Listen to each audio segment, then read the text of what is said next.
perlawanan sengit pasukan Israel berhasil pukul mundur pasukan Rusia di Tel Aviv.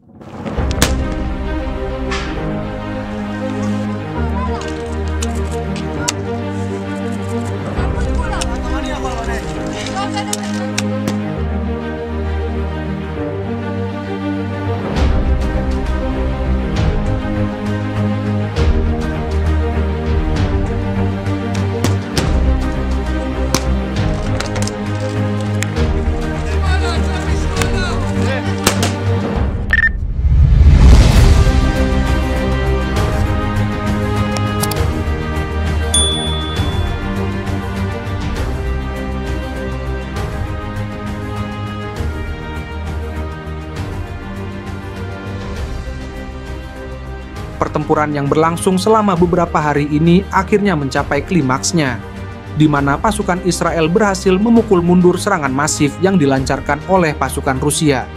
Serangan dimulai dengan serangan udara mendadak dari pihak Rusia yang menargetkan instalasi militer penting di Tel Aviv. Pasukan Rusia yang telah merencanakan serangan ini selama berminggu-minggu berhasil menembus pertahanan udara Israel dan melakukan pendaratan pasukan di beberapa titik strategis di sekitar kota. Namun, pasukan Israel yang telah bersiaga penuh segera merespons dengan kekuatan penuh. Unit-unit elit dari Angkatan Pertahanan Israel, IDF, segera dikerahkan ke garis depan, menghadapi pasukan Rusia dalam pertempuran darat yang brutal. Jalan-jalan di Tel Aviv menjadi medan pertempuran sengit antara kedua pasukan.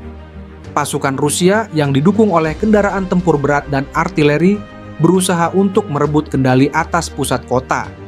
Namun, pasukan Israel dengan taktik gerilya yang cerdik berhasil mengepung dan memukul mundur pasukan Rusia, memaksa mereka untuk mundur dari posisi yang telah mereka rebut. Keberhasilan pasukan Israel dalam mempertahankan Tel Aviv tidak lepas dari dukungan warga sipil yang bahu-membahu dengan militer. Banyak dari mereka yang mengambil peran aktif dalam pertempuran, mulai dari memberikan informasi intelijen hingga menyediakan bantuan medis bagi para prajurit yang terluka. Setelah berhari-hari pertempuran, pasukan Rusia akhirnya dipaksa mundur dari Tel Aviv.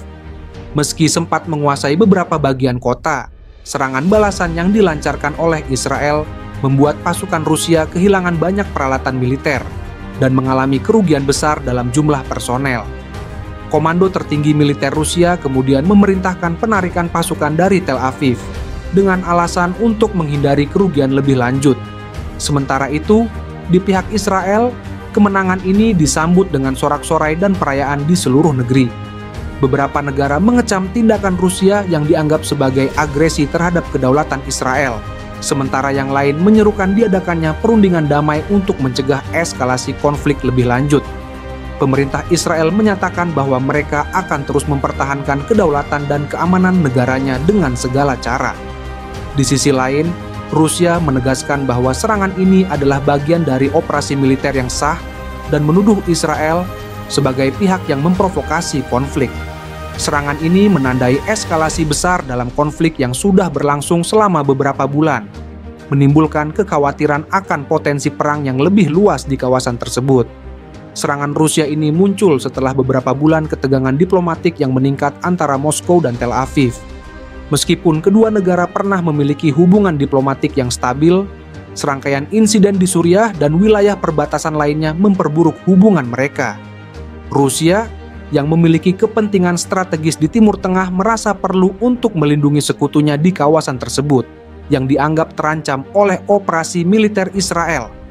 Dalam beberapa hari terakhir, laporan dari berbagai sumber menyebutkan bahwa pasukan Rusia menggunakan artileri berat dan rudal jarak jauh untuk menyerang posisi militer Israel di perbatasan utara negara tersebut. Serangan ini dilaporkan menghantam beberapa instalasi militer serta infrastruktur penting lainnya. Kerusakan yang ditimbulkan cukup signifikan, menyebabkan beberapa wilayah di Israel mengalami pemadaman listrik dan gangguan komunikasi. Pemerintah Israel telah mengutuk serangan ini dan menyatakan bahwa mereka akan membalas dengan segala cara yang diperlukan untuk melindungi kedaulatan dan keamanan negara mereka. Dalam sebuah pernyataan, Perdana Menteri Israel menegaskan bahwa Israel tidak akan tinggal diam sementara rakyatnya berada di bawah ancaman. kami akan merespons dengan kekuatan penuh terhadap setiap agresi yang ditujukan kepada kami. Reaksi dari komunitas internasional bervariasi, dengan beberapa negara menyerukan deeskalasi dan negosiasi damai. PBB mengadakan sesi darurat untuk membahas situasi ini, sementara beberapa negara Eropa dan Amerika Serikat menyatakan keprihatinan mendalam atas meningkatnya ketegangan di Timur Tengah. Sementara itu, Rusia membela tindakannya dengan menyatakan bahwa serangan ini adalah respon terhadap provokasi yang dilakukan oleh Israel. Di tengah eskalasi militer ini, rakyat sipil di kedua belah pihak berada dalam kondisi yang sangat rentan. Ribuan orang telah mengungsi dari wilayah-wilayah yang terdampak, sementara banyak lainnya berlindung di tempat-tempat perlindungan darurat. Laporan mengenai korban sipil terus bertambah, dengan puluhan dilaporkan tewas atau terluka akibat serangan ini.